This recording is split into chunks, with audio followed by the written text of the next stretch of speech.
Em 1976, uma jovem mulher atravessou as portas de uma antiga igreja na região da Provença, sul da França, carregando documentos amarelados pelo tempo e uma história que desafiaria 2000 anos de tradição cristã. Ela afirmava ser descendente direta de Maria Madalena e trazia consigo genealogias, pergaminhos e relíquias que, segundo ela, provavam uma linhagem sagrada escondida por séculos. A reação da igreja não foi a que você esperaria. Esta não é uma história fictícia, mas um evento real que reacendeu um dos maiores mistérios do cristianismo primitivo. Fique até o final, porque a resposta da igreja vai revelar verdades surpreendentes sobre Maria Madalena, que permaneceram ocultas por gerações. Antes de mergulharmos nessa história extraordinária, se você quer conhecer as narrativas completas e não contadas da Bíblia, inscreva-se no canal e ative o sininho. Você não vai querer perder o que vem a seguir. Para entendermos o impacto dessa alegação, precisamos voltar ao primeiro século, a terra da Galileia, onde uma mulher chamada Maria de Magdala teve um encontro que transformaria não apenas sua vida, mas o curso da história humana. Maria Madalena não era apenas mais uma seguidora de Jesus. Os evangelhos a mencionam mais vezes do que a maioria dos apóstolos homens, e ela aparece em momentos cruciais da narrativa cristã de uma forma que nenhum outro discípulo aparece. O Evangelho de Lucas registra que Jesus expulsou 7 demônios de Maria Madalena. 7, no simbolismo bíblico, representa completude, totalidade. Isso sugere que ela estava completamente dominada por forças opressoras antes de seu encontro com Cristo. A tradição interpretou isso de diversas maneiras ao longo dos séculos, mas o texto original não especifica a natureza dessas aflições. Poderiam ser doenças físicas, tormentos psicológicos ou opressões espirituais.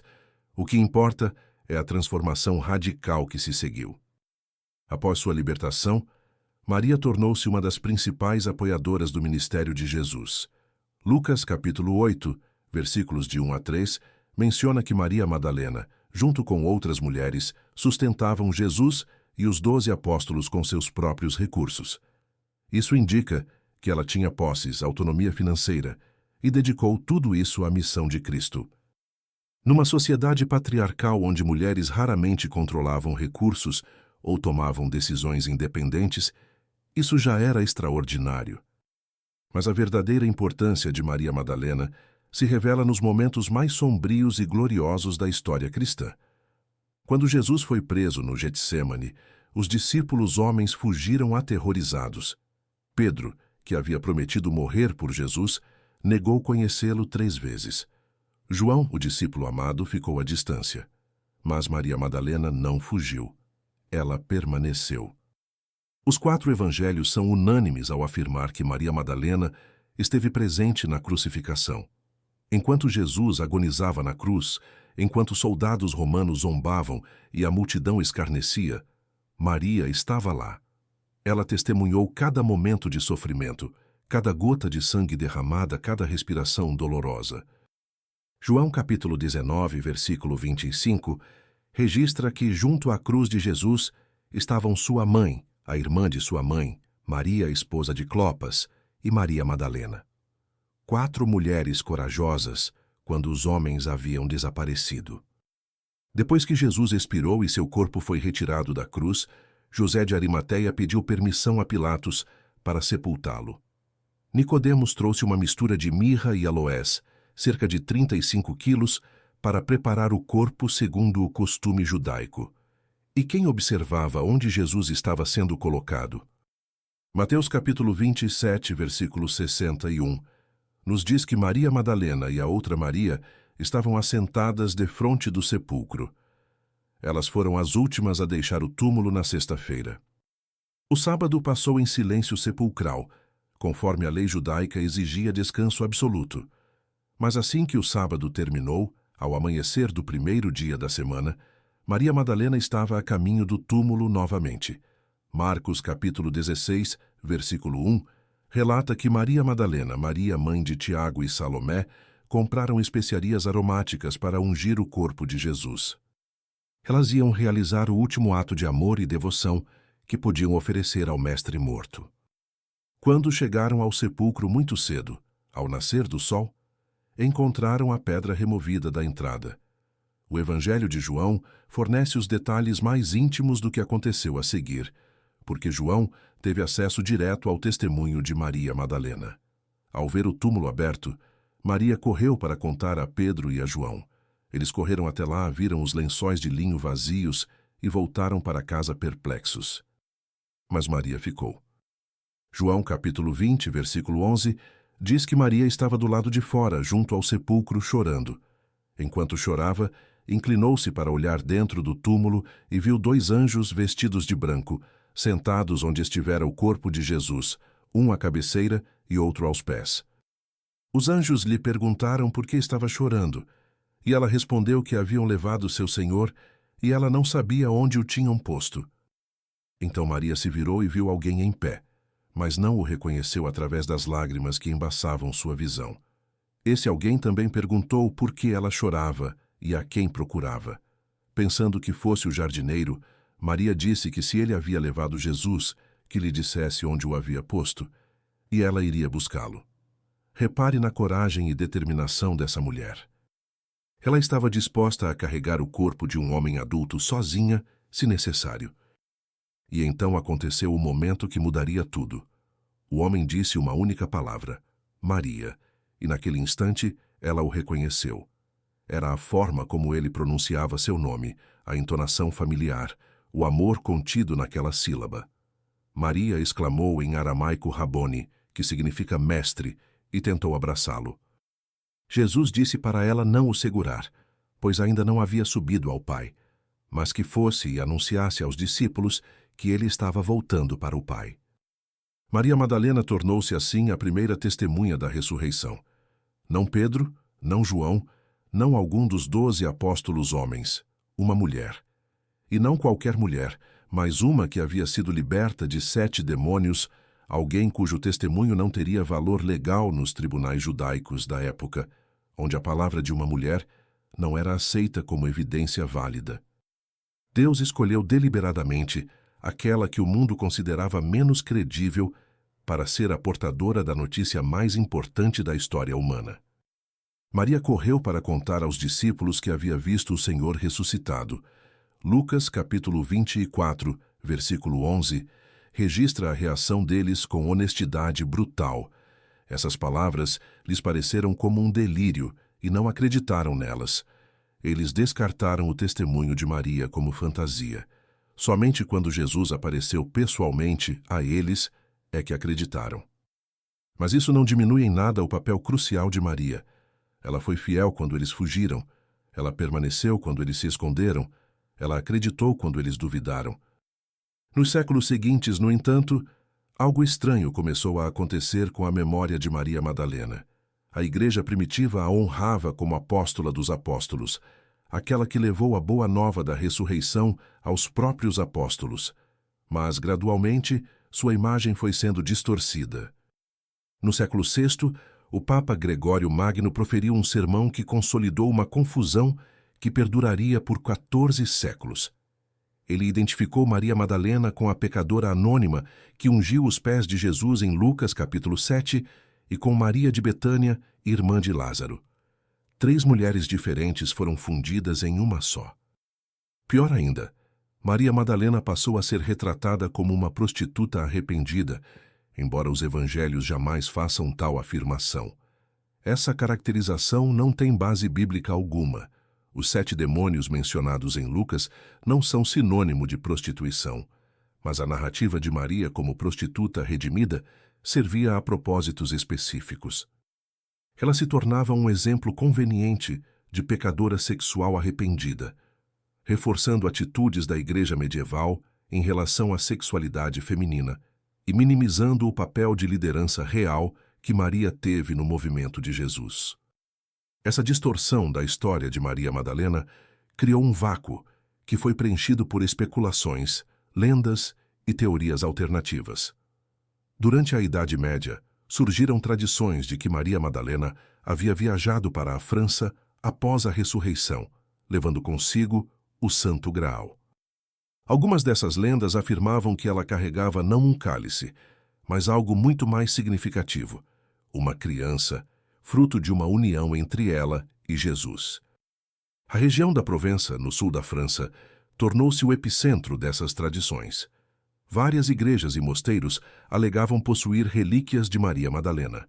A cripta da Basílica de Santa Maria Madalena, em Saint-Maximin-la-Sainte-Baume, supostamente contém seu crânio e outros ossos. A cidade de Les Saintes-Maries-de-la-Mer alega que Maria desembarcou ali junto com outras Marias do Novo Testamento.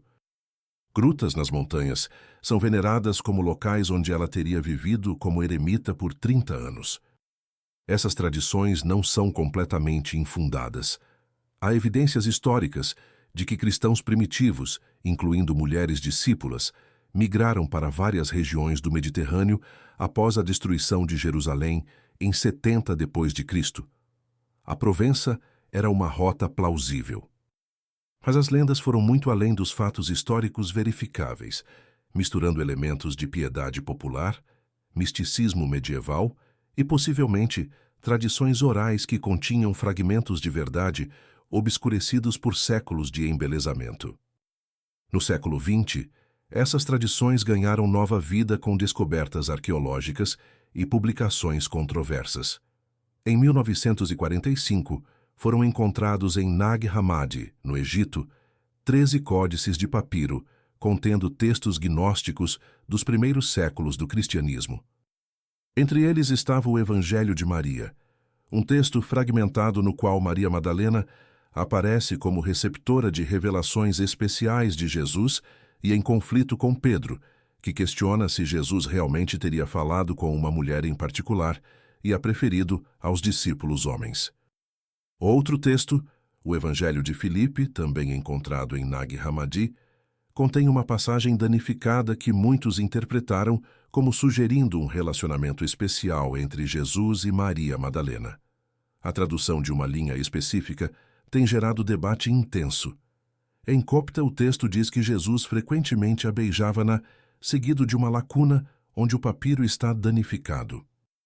Estudiosos preencheram essa lacuna de várias formas, na boca, na face e na testa.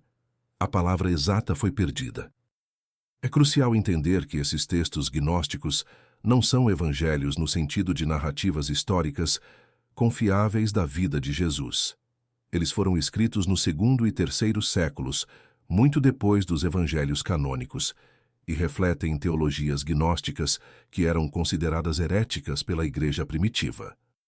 Os gnósticos viam o mundo material como mau e acreditavam que salvação vinha através de conhecimento secreto, não através da morte e ressurreição física de Cristo. Eles reinterpretavam Jesus e seus ensinamentos através dessas lentes filosóficas.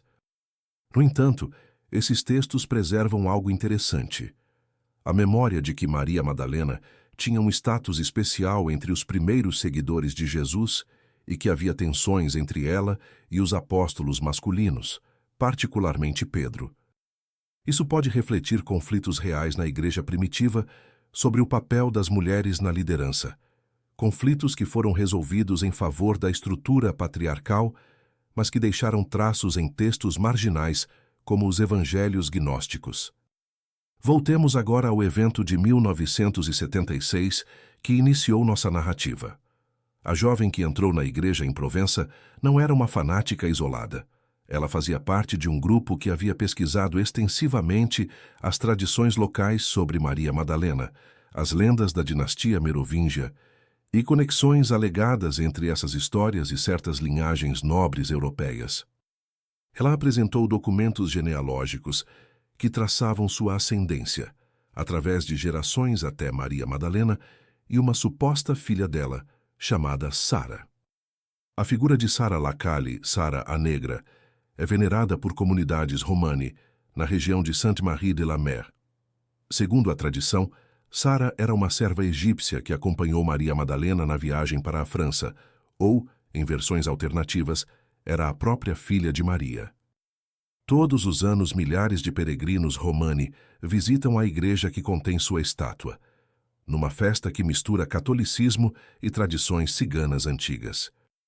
A jovem alegava que Sara não era serva, mas descendente direta de Jesus e Maria Madalena, e que certas famílias haviam guardado esse segredo por 2 milênios, protegendo a linhagem sagrada das perseguições da igreja institucional. Ela não estava pedindo reconhecimento oficial ou procurando criar uma nova seita. Sua motivação, aparentemente, era restaurar a honra de Maria Madalena e revelar o que ela considerava uma verdade histórica suprimida. A reação da igreja local surpreendeu a todos. Em vez de condenar imediatamente a jovem como herege ou louca, o padre responsável pela paróquia a recebeu com respeito e curiosidade. Ele examinou os documentos que ela apresentou, ouviu sua história e então fez algo notável. Ele disse que, independentemente da autenticidade de suas alegações genealógicas, algo que seria impossível provar de qualquer forma, após 2000 anos, ela estava fundamentalmente correta em um aspecto essencial. Maria Madalena havia sido injustiçada pela tradição da igreja. Aquele padre tinha conhecimento de desenvolvimentos teológicos recentes. Em 1969, apenas 7 anos antes desse encontro, a Igreja Católica havia realizado uma reforma litúrgica pós-Concílio Vaticano II.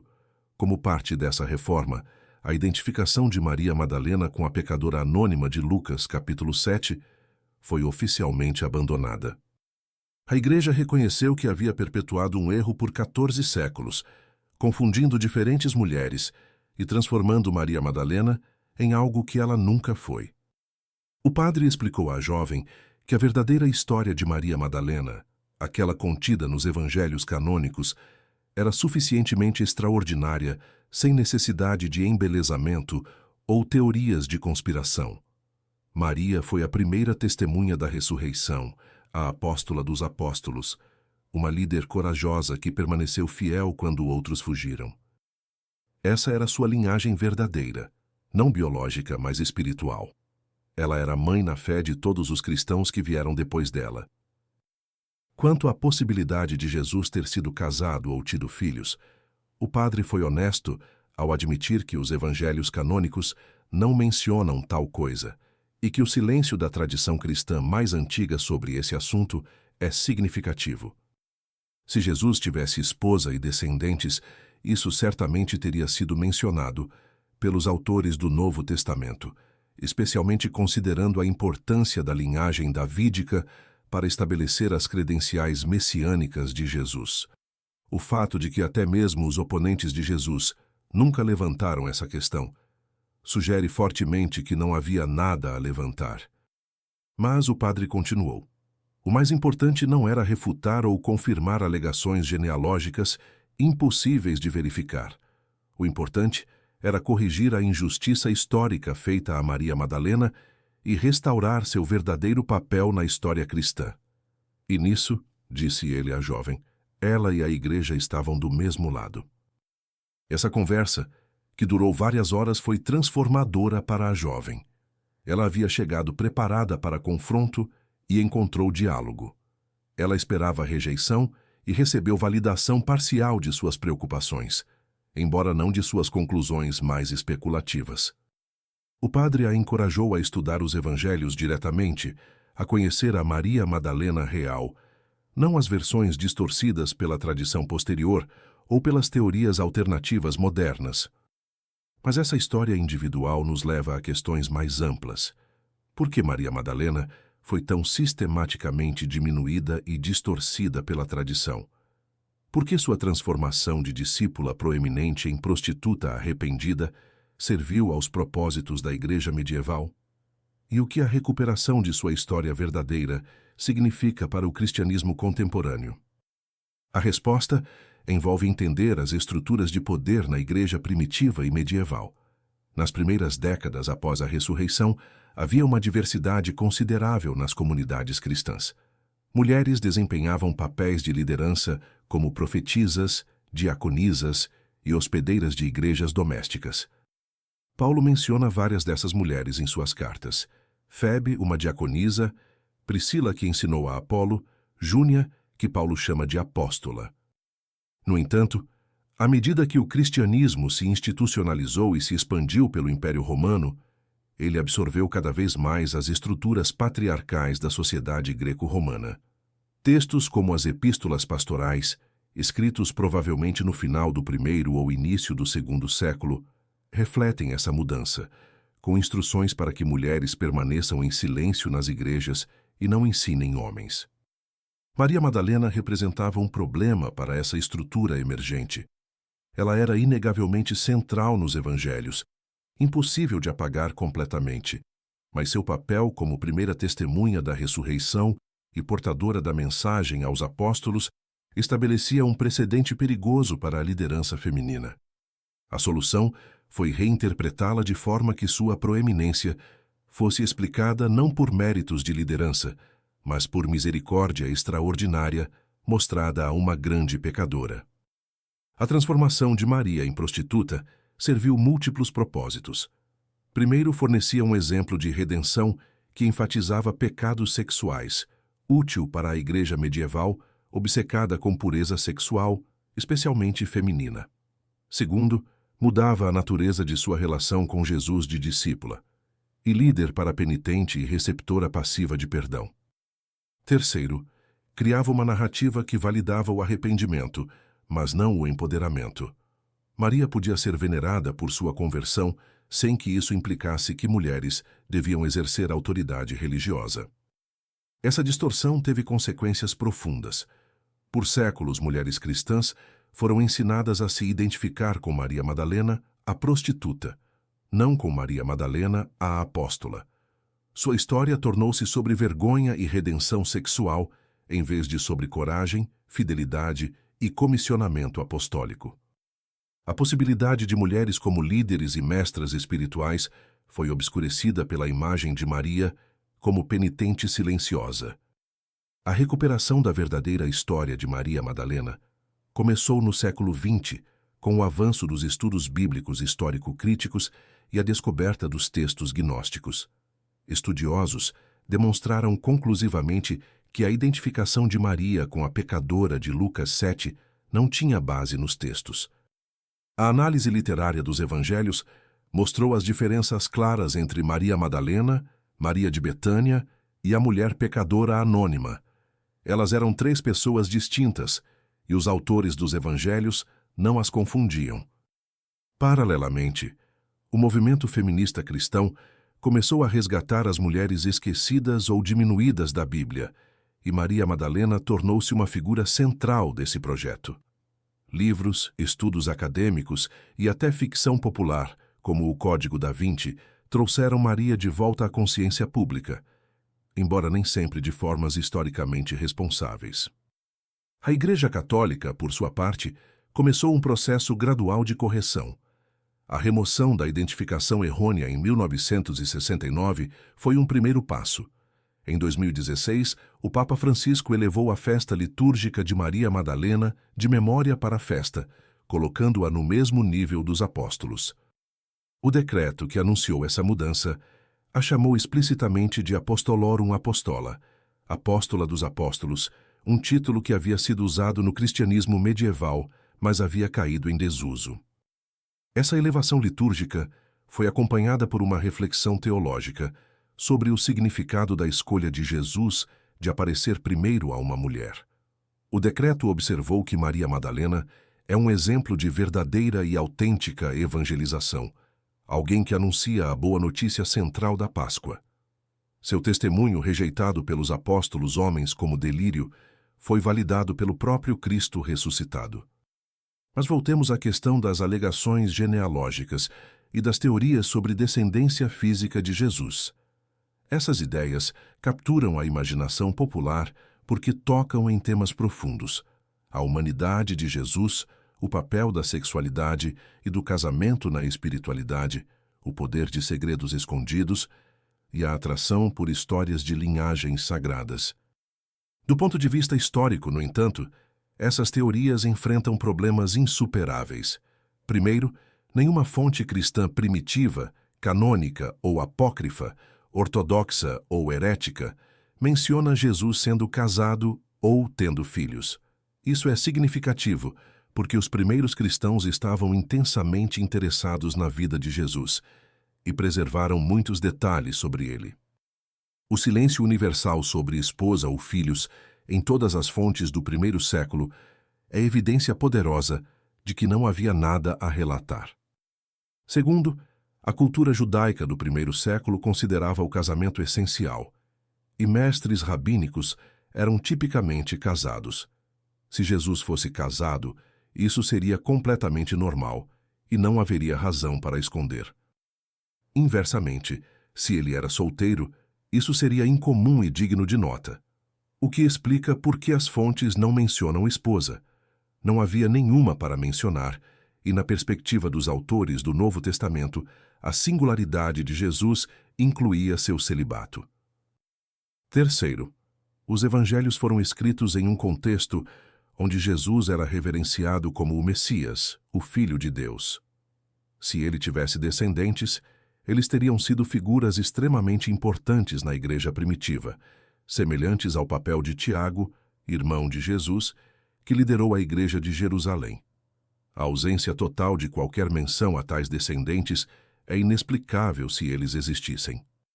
As tradições provençais sobre Maria Madalena na França e sobre Sara Lacaille são fenômenos medievais, não apostólicos.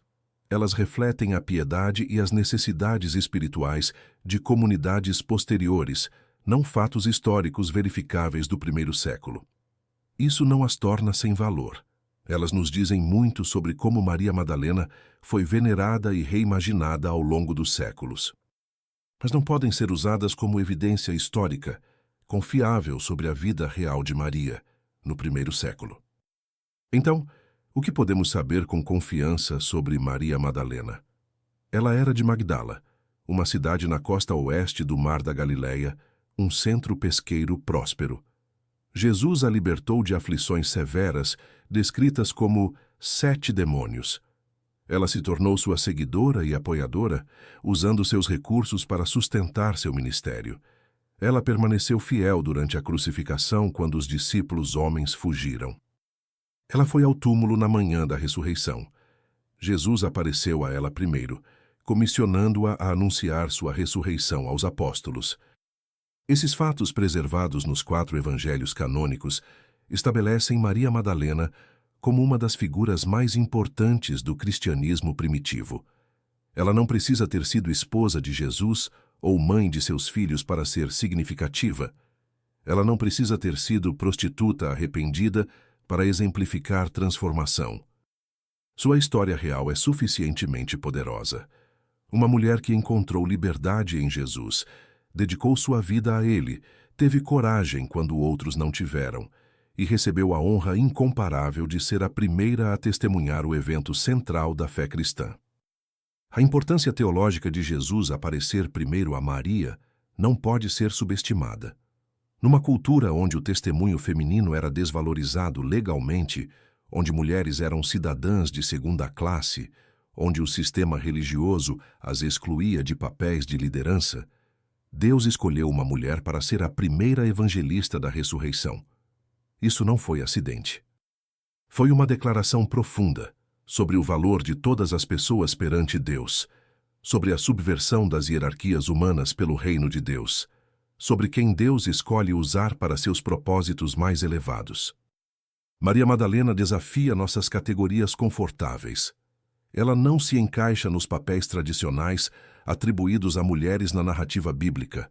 Ela não é esposa, não é mãe no sentido biológico, não é rainha, não é profetisa no sentido do Antigo Testamento. Ela é simplesmente discípula, e nesse papel simples ela supera todos os outros. Sua lealdade é mais consistente que a de Pedro. Sua coragem é maior que a de João. Sua compreensão é mais profunda que a dos 2 discípulos que caminharam com Jesus ressuscitado para Emaús, mas não o reconheceram. Maria o reconheceu imediatamente quando ele pronunciou seu nome. Há algo profundamente pessoal e íntimo na maneira como Jesus revela sua ressurreição a Maria.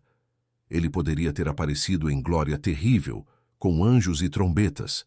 Ele poderia ter confrontado os sumos sacerdotes que o condenaram ou Pilatos que o sentenciou. Ele poderia ter se manifestado primeiro aos apóstolos que ele havia escolhido e treinado. Mas não. Ele aparece quietamente a uma mulher chorando junto a um túmulo vazio e revela sua identidade, pronunciando seu nome da maneira que só ele pronunciava. Esse momento entre Jesus e Maria no jardim é um dos mais belos e significativos de todo o Novo Testamento.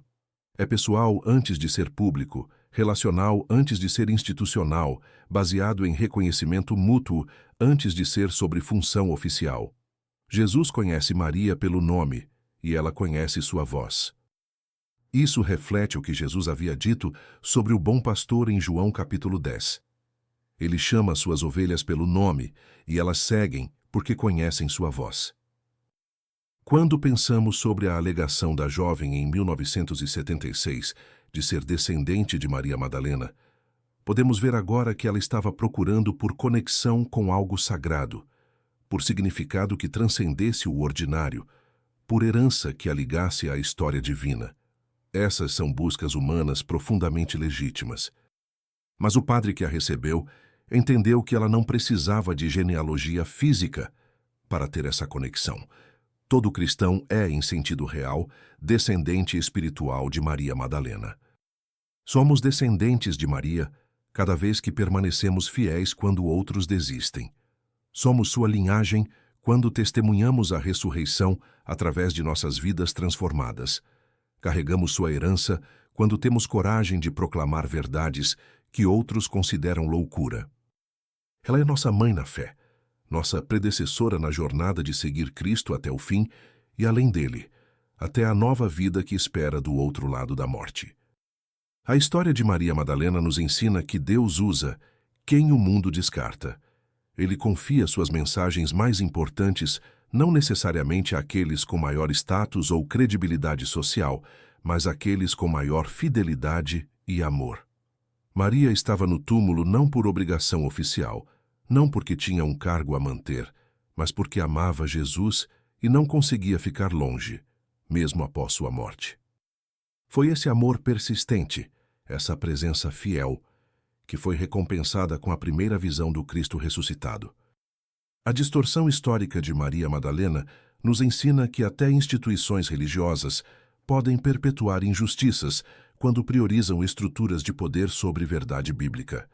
Durante 14 séculos, a Igreja ensinou algo sobre Maria que não tinha base nos evangelhos. Isso não aconteceu por acidente, mas porque servia a propósitos institucionais. A correção desse erro demonstra que tradição, não importa quão antiga, deve ser sempre examinada à luz das Escrituras e corrigida quando necessário.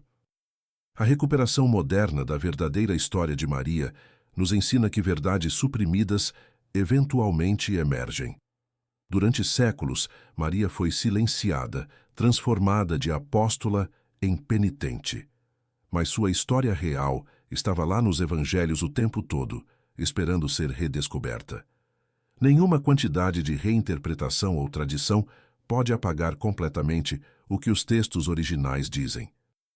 A verdade preservada nas Escrituras sobreviveu, e hoje Maria Madalena está sendo reconhecida novamente pelo que ela realmente foi. Para aqueles que alegam linhagens secretas e histórias escondidas, a resposta não é rejeição hostil, mas convite ao diálogo. A jovem de 1976 estava procurando por algo real, mesmo se seus métodos e conclusões fossem questionáveis. O padre que a recebeu entendeu isso e ofereceu algo melhor que conspiração. A verdade libertadora de que Maria Madalena foi genuinamente extraordinária dentro da própria narrativa bíblica, sem necessidade de embelezamentos posteriores. Hoje, quando visitamos as igrejas e grutas da Provença dedicadas a Maria Madalena, quando vemos peregrinos acendendo velas e orando diante de suas relíquias alegadas, quando observamos a devoção contínua a essa mulher 2000 anos após sua morte, estamos testemunhando algo poderoso. Não importa se as relíquias são autênticas ou se as lendas locais são historicamente precisas. O que importa é que Maria Madalena continua inspirando fé, coragem e devoção.